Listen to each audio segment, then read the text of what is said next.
আবারও স্বাগত ২১ বিজনেসের সঙ্গে আছি মহিমা পলি। চলতি বছর থেকে সম্মিলিত ইসলামী ব্যাংকের গ্রাহকরা আমানতের বিপরীতে সর্বোচ্চ ৯.৫% হারে সুদ বা মুনাফা পাবেন বলে জানিয়েছেন বাংলাদেশ ব্যাংকের governor Ahsan H Mansur. Bangladesh bank ভবনে আয়োজিত এক সংবাদ সম্মেলনে তিনি বলেন, সম্মিলিত ইসলামী ব্যাংকের এই সুদের হার বাজার ভিত্তিক ও প্রতিযোগিতামূলক। একই সঙ্গে তিনি জানান ২০২৪ ও ২০২৫ সালের জন্য আমানতকারীরা ৪% হারে মুনাফা পাবেন, কারণ এই ২ বছরে সংশ্লিষ্ট ৫টি ব্যাংকই বড় অঙ্কের লোকসানে ছিল। তবুও সরকার আমানতকারীদের ৪% হারে মুনাফা দিচ্ছে। এতে মোট ব্যয় হবে প্রায় ৪,৫০০ কোটি টাকা। গভর্নর আরও বলেন, আগামী ১ ফেব্রুয়ারি থেকে মাসিক ডিপোজিট স্কিমের বিপরীতে আমানতকারীরা মাস ভিত্তিতে সুদ পাবেন। তবে ২ লাখ টাকার বেশি মূলধন উত্তোলনে কিছুটা সময় লাগবে বলে জানান তিনি। বিশ্ববাজারে অস্বাভাবিকভাবে বাড়ছে স্বর্ণের দাম। প্রতি আউন্স ছাড়িয়েছে $৫,৫০০ মার্কিন ডলার। বার্তা সংস্থা রয়টার্স বলছে, বিশ্ববাজারে আজ প্রতি আউন্স স্বর্ণের দাম উঠেছে $৫,৫৬০ মার্কিন ডলারে। এদিন স্পট মার্কেটে প্রতি আউন্স স্বর্ণের দাম বাড়ে ২.৬২%। বিশ্লেষকরা বলছেন, বৈশ্বিক অর্থনৈতিক অস্থিরতায় নিরাপদ বিনিয়োগের ক্ষেত্র হিসেবে স্বর্ণকে বেছে নিচ্ছেন বিনিয়োগকারীরা। এছাড়া মার্কিন ডলারের মূল্যমান কমে যাওয়া এবং মার্কিন কেন্দ্রিক ব্যাংক ফেডারেল রিজার্ভ সুদের হার কমানোর সম্ভাবনাও স্বর্ণের বাজারকে অস্থির করে তুলেছে। ফরেক্স, এফটিএক্স ও স্টক মার্কেট ছেড়ে বড় বিনিয়োগকারীরা ঝুঁকছেন স্বর্ণের দিকে। ধারণা করা হচ্ছে, বিদ্যমান অস্থিরতা অব্যাহত থাকলে স্বর্ণের দাম আরও বাড়তে পারে।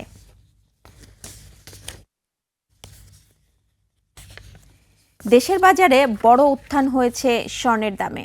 এবার এক লাফে সবচেয়ে ভালো মানের বা ২২ ক্যারেটের প্রতি ভরি স্বর্ণের দাম বাড়ানো হয়েছে ১৬,২১৩ টাকা। এতে প্রতি ভরি স্বর্ণের দাম দাঁড়িয়েছে ২,৮৬,০০১ টাকা। বাংলাদেশ জুয়েলার্স অ্যাসোসিয়েশন বাজুস জানিয়েছে, স্থানীয় বাজারে তেজাবি স্বর্ণের দাম বাড়ার কারণে নতুন করে দাম বাড়ানো হয়েছে। এর আগে বুধবার ভরিতে বাড়ানো হয় ৭,৩৪৮ টাকা। তাতে প্রতি ভরি স্বর্ণের দাম হয়েছিল ২,৬৯,৭৮৮ টাকা। আজ এক লাফে ১৬,০০০ টাকার বেশি বেড়ে অতীতের সব রেকর্ড ভেঙে সর্বোচ্চ দামের নতুন রেকর্ড সৃষ্টি হলো। এছাড়া ২১ ক্যারেট মানের প্রতি ভরি স্বর্ণের দাম বেড়ে হয়েছে ২,৭২,৯৯৬ টাকা। আর ১৮ ক্যারেটের প্রতি ভরির দাম বেড়ে হয়েছে ২,৩৩,৯৯৮ টাকা। আর সনাতন পদ্ধতির প্রতি ভরির দর বেড়ে হয়েছে ১,৯৩,০৩৯ টাকা। স্বর্ণের দাম বাড়ানোর পাশাপাশি রূপার দামও বাড়ানো হয়েছে। ২২ ক্যারেটের ১ ভরি রূপার দাম ৮১৬ বাড়িয়ে নির্ধারণ করা হয়েছে ৮,৫৭৩ টাকা। তৃতীয় দফায় আয়কর রিটার্ন জমা দেওয়ার সময় বাড়ানোর সিদ্ধান্ত নিয়েছে অন্তর্বর্তী সরকার। এ দফায় আসন্ন জাতীয় নির্বাচনকে সামনে রেখে করদাতাদের সুবিধার্থে রিটার্ন দাখিলের সময় ১ মাস অর্থাৎ ২৮ ফেব্রুয়ারি পর্যন্ত বাড়ানো হচ্ছে। জাতীয় রাজস্ব বোর্ড এনবিআর সূত্র জানায়, প্রায় প্রতি বছর রিটার্ন দাখিলের সময় বাড়ানো হয়। এবারও সেই ধারাবাহিকতায় সময় বাড়ছে।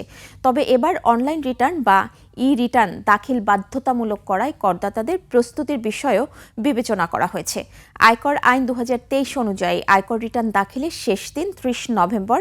তবে প্রথম দফায় ব্যক্তি শ্রেণীর করদাতার আয়কর রিটার্ন দাখিলের সময় ১ মাস বাড়িয়ে ৩১ ডিসেম্বর পর্যন্ত করা হয়। এরপর দ্বিতীয় দফায় আরও ১ মাস অর্থাৎ ৩১ জানুয়ারি পর্যন্ত সময় বাড়ানো হয়। এখন নির্বাচন উপলক্ষে তৃতীয়বারের মতো সময় বাড়ানো হচ্ছে আয়কর রিটার্ন দাখিলের সময়।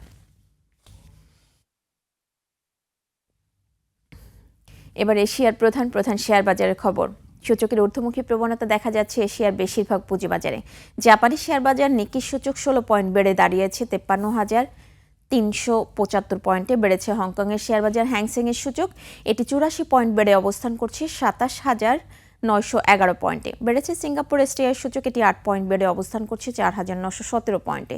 চীনের শেয়ার বাজার সাংহাই কম্পোজিট ইন্ডেক্স অবস্থান করছে ৪,১৫৭ পয়েন্টে, যা আগের দিনের চেয়ে ৬ পয়েন্ট বেশি। বোম্বের সেন্সেক্স 30 ইন্ডেক্সকে দেখা যাচ্ছে নিম্নমুখী প্রবণতায়। সেন্সেক্সের সূচক ২২৮ পয়েন্ট কমে অবস্থান করছে ৮২,১১৬ পয়েন্টে। কমেছে থাইল্যান্ডের থাই স্টক এক্সচেঞ্জের সূচক, এটি ২ পয়েন্ট কমে অবস্থান করছে ১,৩৩৬ পয়েন্টে। এখন জানিয়ে দিচ্ছি আন্তর্জাতিক বাজারে জ্বালানি তেলের মূল্য পরিস্থিতি। বিশ্ববাজারে জ্বালানি তেলের দাম বেড়েছে।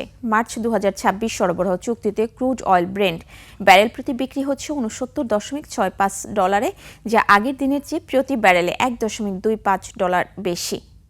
আন্তর্জাতিক বাজারে গম, তুলা, চিনি ও সয়াবিন তেলের বাজার দর।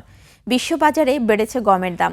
শিকাগো বোর্ড অব ট্রেডে মার্চ 2026 সরবরাহ চুক্তিতে প্রতি বুশেল গমের ভবিষ্যৎ মূল্য দাঁড়িয়েছে 529.25 সেন্টস, যা গত দিনের চেয়ে 3.25 সেন্টস বেশি। আন্তর্জাতিক বাজারে তুলার দাম বেড়েছে। মার্চ 2026 সরবরাহ চুক্তি অনুযায়ী প্রতি পাউন্ড তুলার মূল্য দাঁড়িয়েছে 64.03 সেন্টস, যা গত দিনের চেয়ে 0.30 সেন্টস বেশি।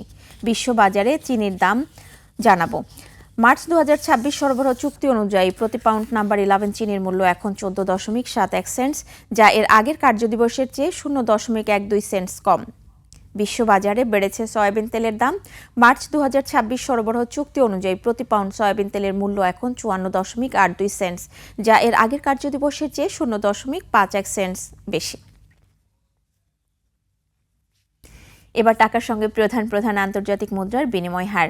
আন্তঃব্যাংক লেনদেনে আজ ব্যাংকগুলো মার্কিন ডলার কিনছে 121 টাকা 70 পয়সায়, বিক্রি করছে 122 টাকা 70 পয়সায়। ব্রিটিশ পাউন্ডের ক্রয় মূল্য 166 টাকা 84 পয়সা এবং বিক্রয় মূল্য 173 টাকা 99 পয়সা। ইউরোর ক্রয় মূল্য 145 টাকা 20 পয়সা, বিক্রি হচ্ছে 151 টাকা 34 পয়সায়। জাপানি ইয়েন ক্রয় হচ্ছে 76 পয়সায় আর বিক্রি হচ্ছে 85 পয়সায়।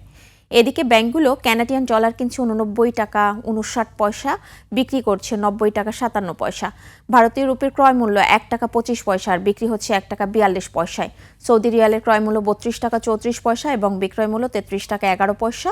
মালয়েশিয়ান রিঙ্গিত ক্রয় হচ্ছে 30 টাকা 76 পয়সা এবং আন্তঃব্যাংকে বিক্রি হচ্ছে 31 টাকা 93 পয়সা।